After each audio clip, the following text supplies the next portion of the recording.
Sa video ito ay i-review natin itong Mokoto pipe na halos kamukhang kamuka ng ating mga Porode pero mas mura. Ikumpara na rin natin yung tunog niya dito sa ating mga Porode at kung kamusta nga ba yung performance nito. At syempre kung paano yung pag DIY install at kung ano yung mga dapat nating malaman sa paglalagay nito. Magandang tanghali po sa inyo, Moto Arc here. At dumating na nga po yung in-order natin online na Mokoto pipe na halos kamukhang-kamukha po ng ating mga Porode nung hindi pa po siya nababapping. Ito kasing Porode pipe po natin, binapping na po natin. Kaya naman nagmukhang stainless look na siya, no? Pero ganito rin yung itsura ng Porode po natin nung bagong dating po siya. So nung dumating po siya sa atin, nakabox naman po siya, naka bubble wrap. Also naka bubble wrap pa po yung loob. Yung pipe natin may lalagyan. So safe naman po siyang dumating at makinis na makinis dumating, no? Wala naman po siyang mga gasgas. Ito mga ano lang yan, mga handmark or fingerprints, no? Pero hindi naman siya dumi, napupunasan naman yan. No, napaka premium. Tapos yung napansin ko dito sa Mokoto pipe, medyo may kabigatan ng konti. Mas mabigat siya sa Porode ko, no? Siguro mga, hindi ko sure, wala akong timbangan, pero nasa 3.5 to 4 kilos kung di ako nagkakamali. Tapos, ayun, mas mura siya compared sa Porode natin, guys, no? Ito nabili ko lang kung di ako nagkakamali, no? Nasa 2,600, more or less. So, gumamit ako ng voucher. So, gamit din kayo ng voucher. Ilalagay ko rin yung link dito sa description, guys, kung saan ko siya binili. Ayun, mas mura siya compared sa Porode natin, ng triple.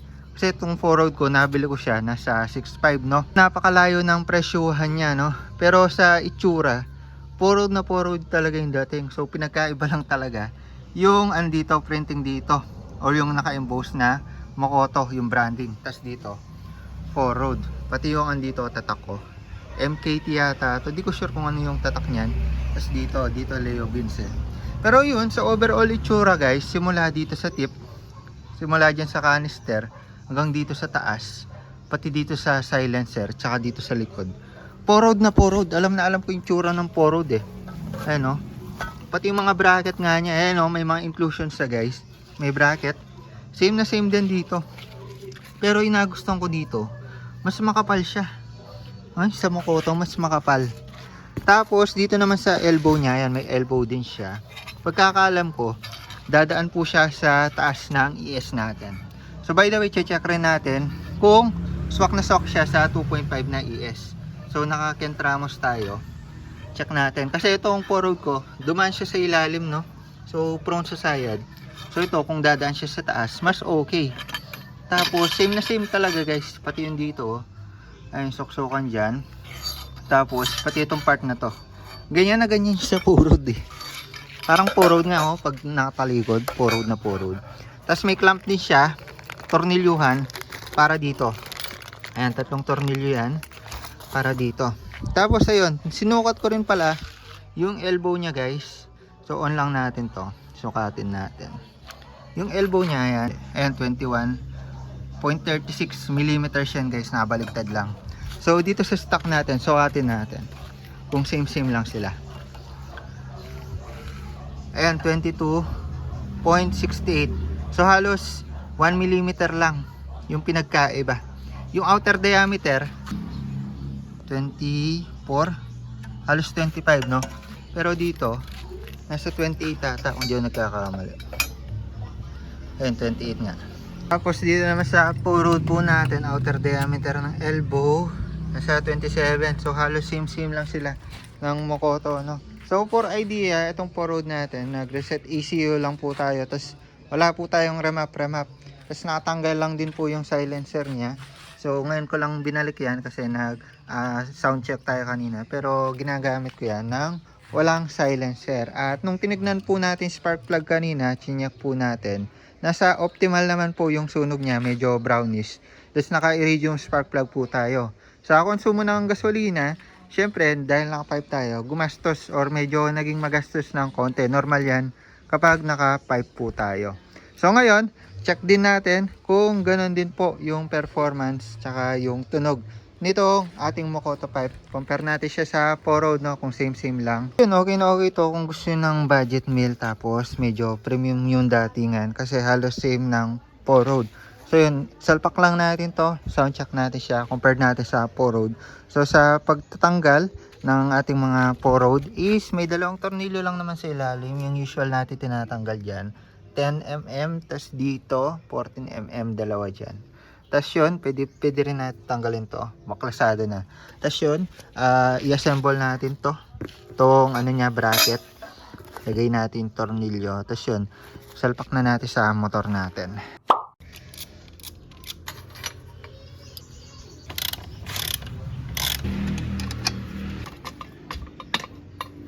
So yan, baklasado na yung 4Road natin. So yan, sa elbow ng 4Road natin, nangitim na siya, no? Ayun, no? Medyo umitim na. Tapos, compared natin, itong elbow ng Mokoto. So dito, makikita natin na nag-bend agad siya. Dito pa lang. So ibig sabihin, sa taas siya ng ES dadaan. Probably dito. Sana hindi siya tumama dito sa ES natin. Kasi yung dati natin, or sa 4Road dito dumadaan. Kaya naman gasgas, prone sa gasgas. So mas okay yung ganito, dumadaan sa taas, katulad na lang sa stock. Pataas yung ano niya, taas ng ES dumadaan. So yun, medyo may itim na to. Ito, kinis pa, no? So sana tumagal din siya. So yung sukat naman ng elbow ng 4Road natin, ay sukatin natin. 23.37. So tig halos 1mm lang naman yung difference niya sa stock. Sa ito sa Mokoto, halos 1mm. Pero yun, take note, ECU reset lang yung ginawa natin. Wala tayo remap. Okay na okay yung AFR. Maganda yung sunog ng spark plug natin. For idea lang. Tapos dito sa tip po niya yan, tinanggal ko yung silencer kasi di ko naman talaga gamit yan. Dito sa tip, pag kinapa po natin, hindi naman siya naglalangis. So normal naman siya. Ayun, walang sign na need top overhaul or may problema yung engine. Ayun, no? Normal naman na itim. Hindi siya mamasa-masa. So yan, lagay na po natin yung bracket niya. So nandito yung mga tornilyo. Ayan, kumpleto. 3 Allen bolts, tas may washer pa siya. Ayan, tapos sa positioning niya, syempre gagayin lang natin sa 4Road po natin. Ayan, sa 4Road, oh. Ganyan, same na same lang naman sila talaga, no? Walang pinagkaiba. So swak lang natin to. Ayan, hindi naman kayo maliligaw dyan. Medyo mataba lang yung ulo nito compared sa 4Road po natin. Medyo bilugan siya, no? So yun. So yun lang naman difference. Tapos dito guys, ang kapal niya. Sa 4Road kasi natin, may kanipis, no? Ayan, makikita natin dito. Mas makapal yung sa Mokoto. Parang mas mukha pang original yung Mokoto, ha? Mas makapal yung bracket niya guys. So mas matibay siya, di ba? Ito kasi nagagalaw yan. So mahirap siyang ikabit pag hindi siya align sa ano natin. So hindi ko muna siya sisikipan. Lalagay ko muna tong elbow po natin. Pag natin pasok yung elbow, pasok ko na to. Tapos pag yung position yan. Tapos mamaya ako na disikipan. Ayun, nasa 4Road ganito rin yung ano niya, yung style niya. So yan, mamaya natin higpitan kasi mag-a-adjust pa tayo. About naman sa gasket natin dito guys, yung stock kasi may gasket. Bumili ako ng bago. Ngayon, yung nakalagay sa 4Road natin, nakaiwan dun sa ilalim. So pakita ko sa inyo, medyo napipilang kasi siya eh. So, may part na lukot or pipi. Kaya naman tatanggalin po natin yun. Tapos lalagay po natin itong bago exhaust gasket. Galing mismo Honda yan. Dito sa 4Road guys, masikip siya. Ayan o, sikip. Kaya naman pinipi niya yung stock. So sinukat ko kasi siya 26. Eh dito sa stock po natin, yung nakanguso niya lang 25.72. Tas dito sa Mokoto, nasa ano lang 25.46. So may allowance pa siya ng konti. So okay lang yun. Di baling ano, sakto siya or pumasok. Wag lang siyang sobrang sikip. Tulad dito saan natin 4Road. Yun ang masikip siya sa 4Road. So yan, tatanggalin ko yung luma. Ito na ilalagay ko. Ito yung luma natin, oh, lusaw siya. Naipit. So depende naman sa elbow nyo. So kung naka-stock pipe pa kayo, panigurado all goods pa itong exhaust gasket nyo. Pero sa atin kasi naipit nitong 4Road natin. So yan, ito na yung lalagay natin. Bagong bago galing Honda. Lagay din po tayo ng link kung saan natin nabili. Genuine Honda po yan. So yan, na-assemble na po natin. Mokoto pipe natin. Nalagay na natin bracket. Ayan, tapos pinasok muna natin itong clip para higpitan na lang natin mamaya. Tapos ito yung bagong exhaust gasket. Check natin kung may tama sa ES. Tapos, adjust lang tayo dito sa canister po natin. So yun, hindi ko muna masyadong hinigpitan yung sa exhaust po natin. Tapos, tinatansya-tansya ko yun dito kung swak siya sa butas. Pag okay na, higpitan ko yung dito sa likod para yung bracket natin, naka-fix na siya. Yan. Tapos, lagay na natin yung dito. Tornilyuhan dyan. So, may spacer po tayo galing sa swing arm, no? Pero, kung stock pa yung swing arm nyo, kahit wag na kayo maglagay ng spacer. Kasi sa road ko nun, na ilagay ko nang walang spacer. So, yun. So, dito sa ilalim, may spacer din tayo. Ayan, galing din sa swing arm. Tapos, dinagdagan ko ng washer. Kasi, iniwasan ko tumama itong part na to dun sa swing arm para di magasgas. Yeah. So wala naman tayo naging problema dito, no? Ayan, medyo malayo pa siya dito sa swing arm natin. Pero kung stock na yung swing arm nyo, kahit wala nang spacer yan, kakasya yan kasi sa forward ko nga okay. Ngayon, lalagay na lang po natin yun dito. I mean, higpitan na lang po yun dito. Hindi pa kasi nahigpitan yan. Tapos, higpitan rin natin dito. Ayan, sakto ko lang siya dito sa part na to.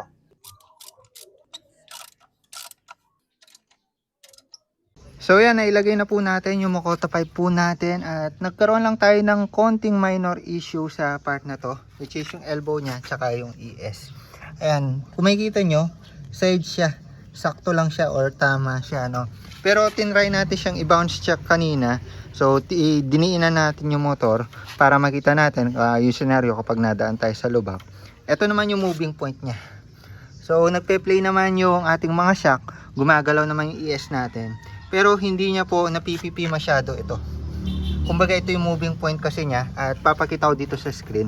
So pinipipi natin yung motor, yan yung scenario pag nadadaan tayo sa lubak.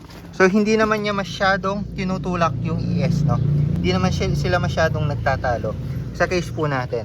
Pero case to case basis, kasi may mga ibang ES na sobrang pantay nila. Diretso siya, kamukha na lang ng ARM. Kung kaya naman hindi nyo maisusuksok to itong Makota 5 kung ARM or medyo pa diretso yung ES nyo. Ngayon, kung stock naman yung ES nyo, swak na swak yan, walang tama. Kasi stock natin, naka-yuko talaga or naka-kurba. Iilaga niya po talaga yan, kamukha doon sa stock natin. Pero ito, Kent Ramos, okay lang naman siya, no? May play naman siya, nagpe-play pa rin yung ES natin nang hindi niya masyadong pinupuruhan itong pipe. Siguro magkakaroon ng konting friction, pero hindi naman todo-todong friction na masisira yung elbow po natin. So yun yung mga dapat i-consider nyo, no? Pag maglalagay kayo nito, pwedeng mag-adjust kayo sa elbow, magpare-elbow kayo, or mag-adjust kayo sa inyong mga ES. Pero dito sa case natin, all goods naman siya, sinubukan natin. Tapos test road din natin sa kalsada, yan, check natin. So ngayon, nakikabit na natin siya. Bago po natin siya i-sound check, reset muna tayo ng ECU natin, tapos idle po natin siya ng mga ilang minuto para na sa gayon matimpla po ng maayos yung AFR, walang maging problema. So yun, may pang reset po tayo. So yun, gamit lang tayo ng SCS connection dito sa DLC. Connect lang natin yan. Kung wala kayo yan, pwede yung pin. At saka may video tayo dyan about sa reset ECU. Tapos buhayin natin ngayon pero full throttle tayo. Ayan, full throttle. Ayan, magbiblink yung check engine natin. 1, 2, 3, 4, 5, 6, 7, bitaw. At tapos magbiblink yan dahan-dahan. Tapos patayin na natin engine. So yung tinanggal na natin SCS connector natin. Okay na tayo sa reset ECU. So yan, the moment of truth. Open po natin. Idle po natin siya. Mga ilang minuto lang muna. Uy, galing ah. Start agad. Yun. Sa tunog niya. Wait lang ah. Hindi ko pa masyadong maano eh. Register ko muna sa tenga ko. Mas maririnig ko to pag nakatanggal yung silencer. Pero so far, hindi siya sobrang busy. Kaya natin i-vibra, check ko. Kaya kung titignan mo siya sa malayo, for-road talaga eh. Kasi di mo makikita yung print. Pero pag nilapitan mo, nabasa mo Makoto, doon pa lang marirealize na hindi siya for-road eh. Pero yun, dito sa atin nabapping na. Pero palagay ko pwede rin i-bapping tong Makoto eh, no? Kasi same lang sila ng material eh, nung hindi pa to naka-bapping. So soon siguro try natin i-bapping yan para maging stainless look din, no? Mas premium siya tignan. By the way, nakakalimutan kong banggitin kanina. So yung butas nitong for-road, diretso lang siya, no? Diretso lang siya. So pag tinanggal mo yung elbow, kita mo yung butas dito, papunta doon sa labas. Pero dito sa Makoto, nakabend siya ng konti. Hindi ko lang napagkita sa inyo kanina, pero pag sinipat natin yan, hindi nyo makikita yung liwanag kasi nga nakabend siya ng konti. So parang ganyan yung ano niyan posisyon. Diretso dito, tapos lilipo siya ng konti pa ganyan.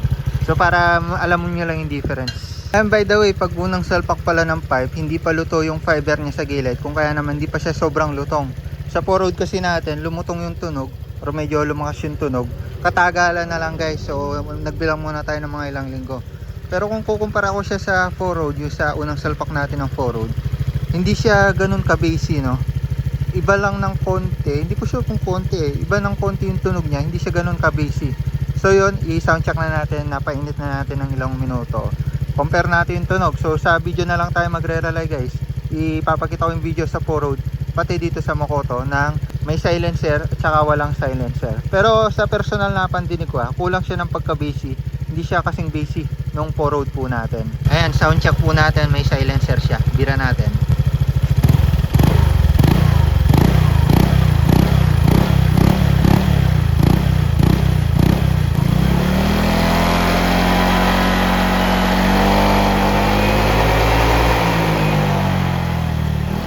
So ito naman po yung sa 4-road 5 with silencer. Parinig ko rin sa inyo.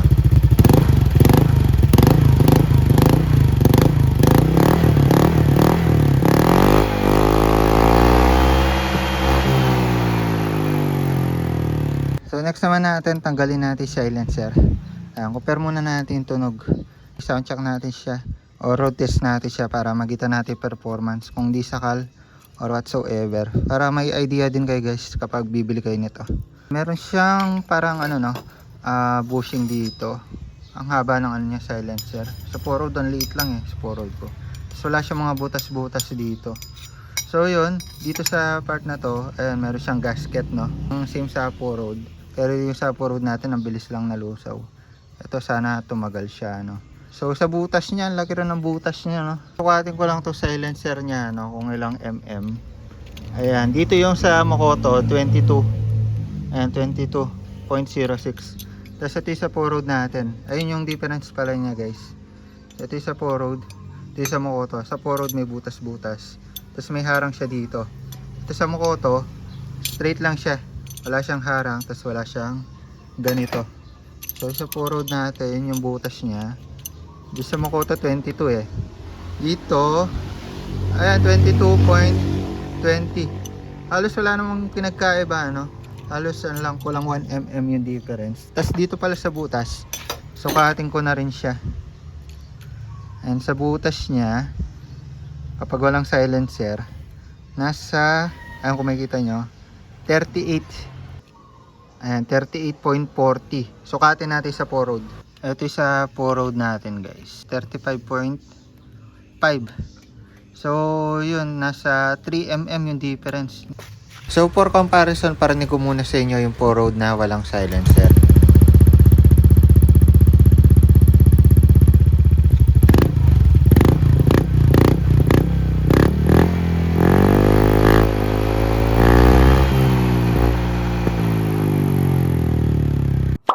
So yan, ngayon sound check naman po natin siya nang walang silencer.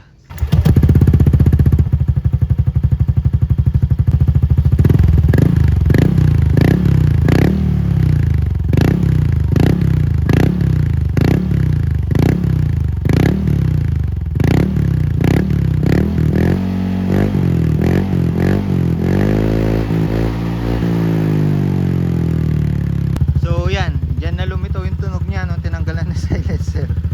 Parang naglalaban na siya, halos same na siya ng 4-road. Gulat ako eh. So parang dito rin sa difference ng kanilang mga silencer. Ito kasi wala siyang butas, tapos mahaba siya, magkaiba na silencer. Pero palagay ko pwede nating ilagay ito, no? So try natin mamaya kung ano yung tunog. Kasi ibang-iba yung tunog niya nung may silencer, parang ang hina niya sobra. Pero good thing yun, syempre silencer, talagang pahinahin niya yung tunog. Pero yun, nung tinanggal natin silencer, doon natin narinig yung pagka-bassy niya. Gulat ako, parang mas malakas pa nga yata sa 4-road eh. Lumitaw yung pagkano niya guys, pagka-bassy. Parang dito ko na naramdaman na may pagka 4-road siya eh. Solid to, parang mala 4-road din pala eh. Tingnan natin. Ayan, kahit naka-idle, walang silencer, ramdam ko, dinig na dinig ko yung pagka-bassy niya.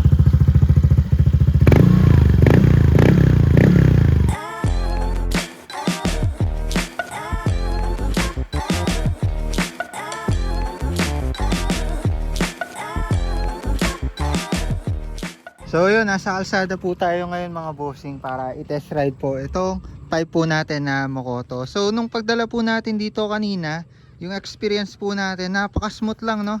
Lalo na nung naka-silencer siya, naka-helmet ako, parang hindi ko dinig yung pipe, parang yung tunog niya, parang stuck lang yung datingan. Wala siyang masyadong tunog, napakatahimik. Tapos napasin ko, napaka-smooth lang din niya sa arangkada. So kung ano yung arangkada natin sa stock pipe, ganun lang din yung arangkada natin sa kanya. So after ko ng hams, bira tayo, walang haguk-hok na nangyayari. So napaka-smooth lang. Okay na okay kapag stock yung engine nyo, no? Tapos yun, test natin siya. Ilang meters, mga 300, 400 meters run. Pa-check ko sa inyo or parinig ko sa inyo yung tunog ng naka-silencer at saka hindi naka-silencer. So sa for-road natin, ginawa rin natin test na to. So para ma-compare nyo doon sa previous video, test rin natin siya. So ngayon may silencer muna.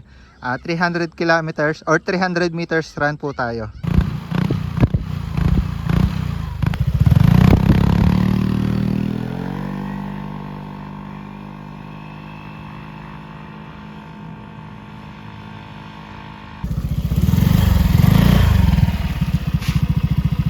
So maririnig nyo, napakatahimik lang niya, no? Parang stuck lang din. So try po natin tanggalin yung silencer.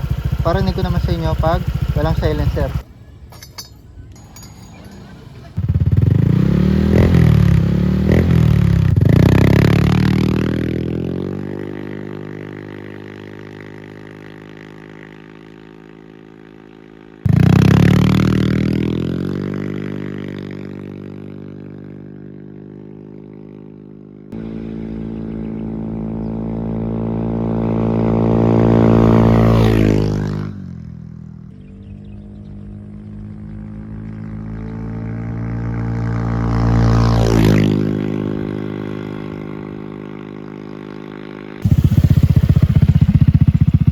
So nung wala naman po siya silencer, medyo lumabas na po yung tunog niya, may pagka-busy na.